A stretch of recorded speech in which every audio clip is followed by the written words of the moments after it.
Hello mga idol, samahan nyo nga pala ako ngayon mag-travel. Papunta nga pala ako guys, Tacloban. Sana all. At nga pala, nandito nga pala tayo ngayon sa airport, NAIA Airport, Parañaque guys. At yan mga idol, tara, let's get it on. At yan, papunta na nga pala kami doon sa sasakyan naming airplane kasi yan ang aming time due, papunta doon sa airplane. At guys, hindi ko na ito gamitan ng edit na vlog para sa aking video na to, ano. At nga po pala iyan, nandiyan kami sa taas guys, mga idol. At nga pala, first time nga pala ako makakapunta dyan sa area ng Tacloban. Oy, shout out sa mga taga Tacloban dyan. Summer, Tacloban, yan. Kakalapit na guys yan no?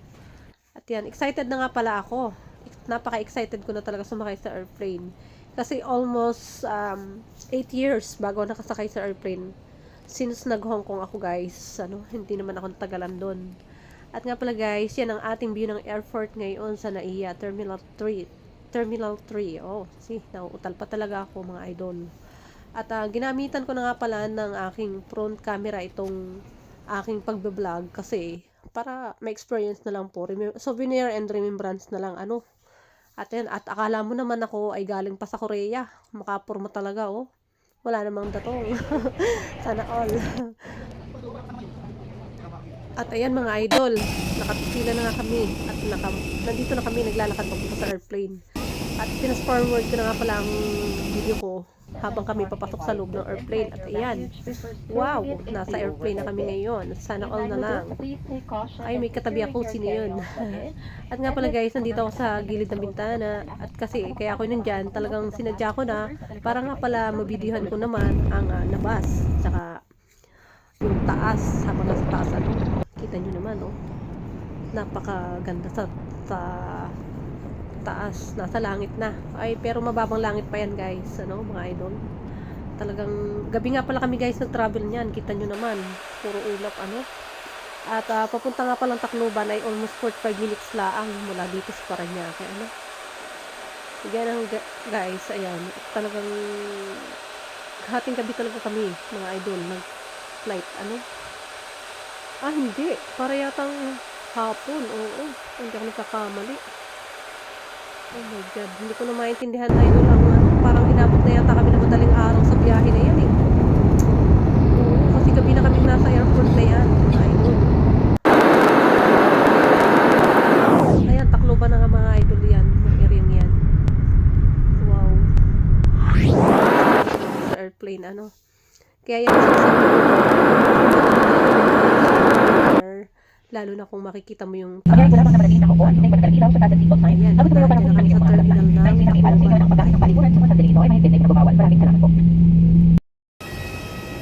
At yan na nga po, nasa Tacloban na nga pala kami mga idol. Ayan, kabababa ko lang sa airplane. Oo. Papunta na nga kami sa baggage place guys para kuhanin ang aming maleta na dala. At nga pala, iyan, ang view ng airport ng Tacloban. Nakangiti-ngiti na talaga at ako, ang saya ko. At ayan first time ako guys nakarating sa Tacloban. Shout out po sa mga taga riyan, mga kawaray. Uy, Tagalog man ako, hindi man ako waray. Kaya ako ang partner ba? Siya yung waray. Uy, sino siya? Ayan na nga ang inyong mami. Eto, nagmamaganda. Kaya nga guys, mga idol lang sinabi ko. First time ako nakarating dyan, oo. Kasi ako nga pala ay from Quezon Province, Lucena City ako guys. Tagalog, puro. At habang naglalakad ako nga pala mga idol, napansin ko na ako'y naka-jacket pa, ay mainit na pala sa part na iyan, oo. At let's get it on mga lods, mga ka-idol, mga ka-vlog. Eto, at yan nga pala, diretso ko na guys ang aking voice speech dito sa aking vlog. Namasyal ka na kami guys diyan mga idol. At yan, nasa travel na kami diyan mga idol, papunta kami doon sa aming pupuntahan, syempre. Tacloban guys, mga idol. Diyan yan sa malapit sa puntang dagat nila at sa kanilang SM. SM ba yan? Ay, hello. At yan nga pala, yan ako guys, nandyan ako sa kanilang, nalimutan ko na talaga yung address na sabi ko. Hindi ko na babanggitin ko saan yung pinuntahan ko mga idol. Basta yun ay Tacloban. Yan. Napapunta ako nga dyan sa kanilang farm. At yan nga pala, nakikain ako dyan sa aking pinuntahan. Kasama ko yung partner ko, mga idol. Nakain tayo. Meron sila guys na, isda na sinigang sa pirito. Sobrang napakasarap, mga idol, ng kanilang mga pagkain. Malasang masyado isda nila. At nga pala kinagabihan, ayan guys, mga idol. Nakipagpartihan nga pala ako diyan. Oo. At sinadya ko mga idol lagyan ng konting sounds yan. Aking vlog. Ang kanilang alumni, oo. Kasi piyesta diyan sa kanilang lugar mga idol. Ayan. Nga pala, shoutout sa'yo Ate Lalim. At saka kay Boss Oski. Oo. Nandiyan nga pala kami mga idol sa court nila. Katulad nga sinabi ko, hindi ko na babanggitin ko saan yan. Basta kay Warayan mga idol sa Tacloban ba. Yan nga pala, napasali ako sa alumni kasi yung aking boss. Niyaya niya ako na partner niya ako sa alumni ba nila. Oo. Ayan niya si ate. Yung pangalan nito. Nalimutan ko na.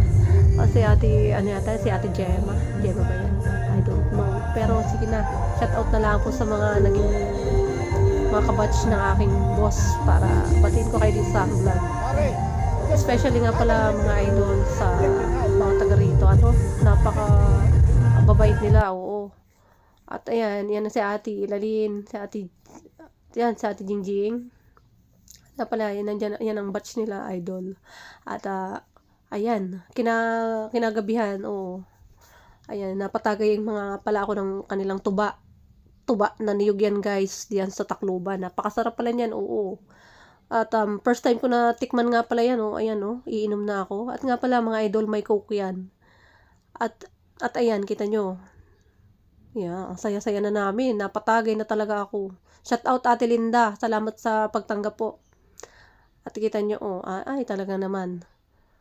At nga pala, diretso ko na mga idol ako pag voice speech dito, yan nga pala mga loads ay pauwi na kami at nandiyan na kami sa barko.